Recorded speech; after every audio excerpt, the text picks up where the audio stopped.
Do you know at just a 12% annual average rate of return, which is 2% under what you would have gotten for the past 10 years, but just let's say that, just for an example, you'd have $1 million.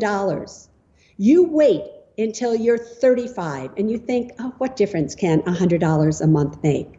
That's $1,200 a year, that's only $12,000. If you start at 35 rather than 25, you would have only $300,000 at the age of 65. Those 10 years cost you what?